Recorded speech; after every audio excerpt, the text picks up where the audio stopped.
Senior Lecturer, University of Auckland, who's going to talk to us about marine mammals. Thank you. Great, thank you, and thank you EDS for the invitation to come here today. I've called this our Marine Mammal Challenge. They are the charismatic megafauna. They do get a disproportionate amount of time in the media. They're subject to the most ridiculous rumours and nonsense I've ever heard from people. I mean, everyone is an expert on our cetaceans. I guess our marine mammals in New Zealand largely fall into the whales and dolphins and the pinnipeds, a few species of fur seal and sea lion. We don't have the polar bears, we don't have the otters, and we only have one species of porpoise that have been found here, and we don't have river dolphins. So there's a lot of marine mammals that aren't in New Zealand, but we are very fortunate in that we have a wide range of species, and they are found all throughout our marine domain. They're in our deepest waters, they dive to thousands of metres.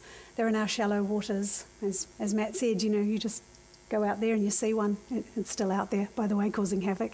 And they are animals that we are indelibly linked to.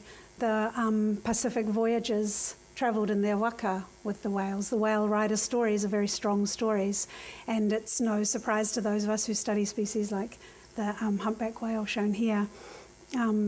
These whales move at the speed of a waka, and there were many of them, and they were moving from the tropics to the polar regions via New Zealand every year on these annual movements. And these movements still continue, but instead of tens and, well, historically hundreds of thousands of animals moving, now we have a few thousand moving, despite years of protection. So I'm going to talk a little bit about our Marine Mammal Challenge in New Zealand and what it means to those of us who study them. They're very difficult to study. We don't actually have very good census data on almost all of the species. We know very little about most all of the species in New Zealand. There are a few that we have some information on. Under the New Zealand threatened species classification that DOC runs, we just did another one recently. It's about to be available online. And we looked at all the taxa known in New Zealand. There are 57. As you can see, a lot of them are passing through, so the non-resident vagrants. 12 are data deficient, which always concerns me. Data deficient does not mean it's okay. Data deficient means we don't know, we have no idea. And I'm often concerned about those ones most because they're often the ones forgotten. 11 that are not threatened, which is nice to know.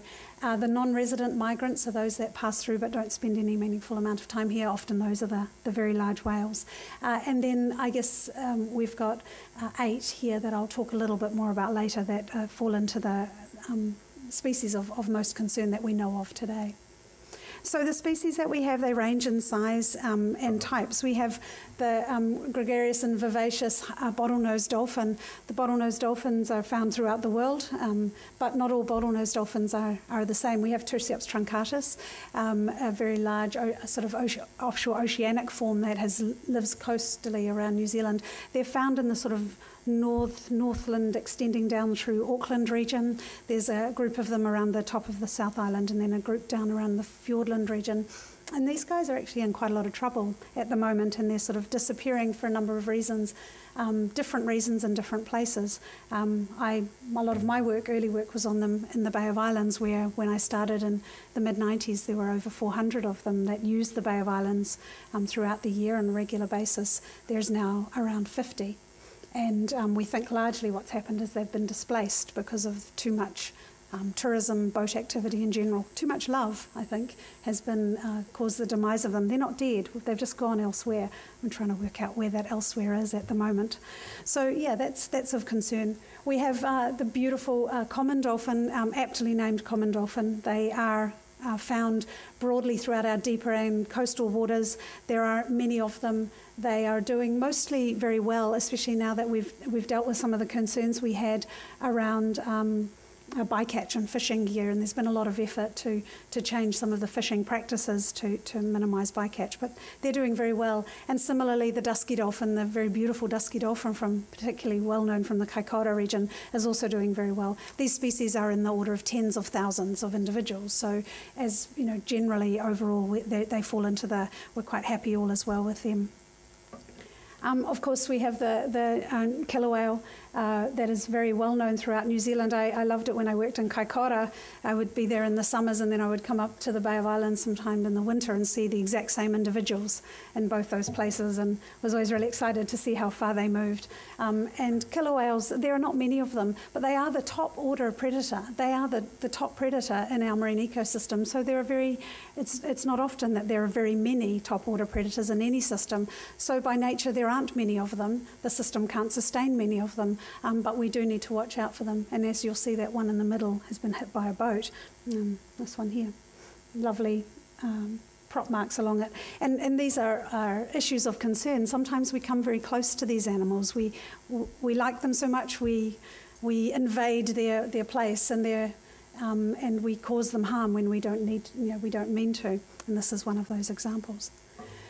Of course, we have the fantastic New Zealand sea lion, our endemic sea lion, the rarest sea lion in the world. And this is a beautiful example of them, mostly found down around our sub-Antarctic islands, a small but not particularly successful population in the sort of Otago region, and occasionally they come up on Stewart Island. But unfortunately, when they come up on the mainland, they often get shot and they get harassed and they get chased away. And there's many, many sad stories once they hit our mainland, and they are at their best and most safe down on the sub-Antarctic islands, but that's the place that they're not doing very well, and I'll talk a little bit more about that later.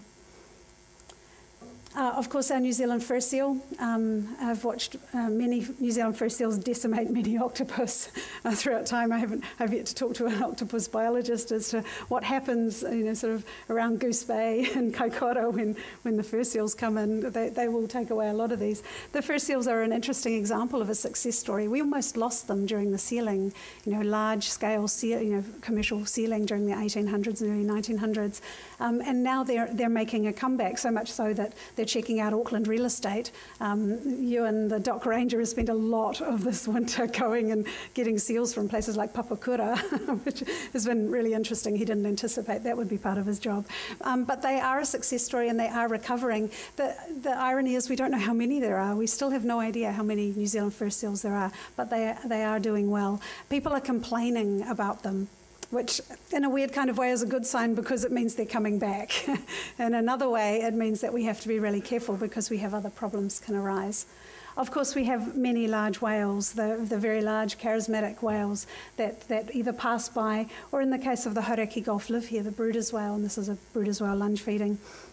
Not in the Hauraki Gulf, it's never that blue in there. It's green and full of water, which is why there's lots of whales there, there's lots of food. But we have the pygmy blue whale, where the blue whales found around mainland New Zealand are pygmy blue whales. We've done the genetics on them and just recently, so our stranded animals and some biopsied animals, and we know that they're all doing well. And of course the humpback, which is I think some of our most charismatic whales. These are the ones I'm going to Roll Island in October, and we'll be looking at where they're going to Antarctica because we think that may be what's impeding their recovery. They're less than 1% of their original numbers. So we have basic knowledge of a few species, comprehensive knowledge of even fewer, and largely our research is driven by conservation concerns, which is of worry. We know most from strandings. These tragic events, this is near Whatapu along Tupiha a few years ago, sperm whales, all bull sperm whales, tragedy. But these strandings are where we know most of our information. I curate one of the world's largest tissue archives. We have over 2,300 specimens, and many thanks to tangata whenua of Aotearoa who allow us to hold these taonga in this archive because we know a lot about. Most of what we know is because of these. We have 36 species represented, many of them never seen alive. Strandings bring our people together. They are incredibly emotional events, and sometimes they have tragic endings, but from this we learn a lot about them, in this case the pilot whales. Sometimes these stranding events happen in the randomest places at the random times, as this single dusky dolphin, which my research assistant found and then pushed back in the water. So hopefully it survived. Other times we have surprises like the spade-toothed beaked whale. These are the only 2 specimens ever seen physically. So we have 5 nationally critical, Maui dolphin, New Zealand sea lion, 2 nationally endangered, the Hector's dolphin, and 1 vulnerable. The Hector's dolphin, all the 3 in colour, are endemic to New Zealand. We have success stories. The the southern right whale in New Zealand is genetically distinct. In 2 decades, 1830 to 1850, they killed most of New Zealand's southern right whales. They're now made a comeback. There's over 2,000 of them. They're recovering at a rate of 7% per annum. They live in the sub-Antarctic islands mainly, apart from the one out there. We are seeing them more on the mainland. This is our success story. When we leave them alone, when they are in these remote places, they do well. Oh, they do well. Again, our New Zealand fur seal. It's a success story. It's doing well, but we need to be careful that we make sure they do recover to their numbers. We used to have lots of them out here. We need to have them again. And finally, last 2 slides, our New Zealand sea lion. We have, since 1998, we've had a 50% decline in pup production. There's a multitude of reasons why they're declining. Something to do with us, something to do with the environment they live in, something to do with viruses, bacteria, all sorts of things. They are in decline, and it has to stop. They have just recently been listed as endangered by the IUCN. The Breeders' whales, of course, a story where we have an interesting situation. They're recovering. We don't know how they're doing because we don't know how many there are, but we know that they're one of the resident populations. We know that they're hit by ships, and we're solving that issue because we have got together and spoken about it, and that is the secret to our success at the moment. We got together early and we talked about it, and we hope we'll not have many more ship strikes of Breeders' whale. And lastly, our Maui dolphin.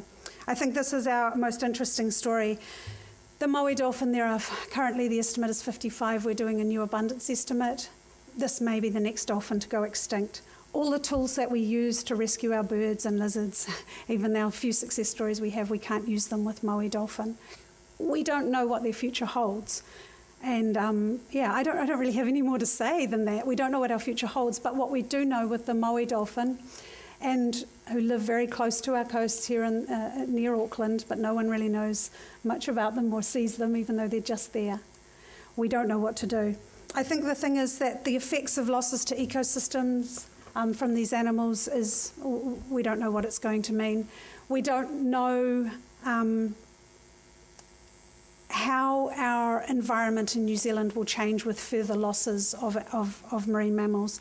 And we need to be very, very mindful at all times is that their success is indelibly linked to our success in the decisions we make. It's that simple.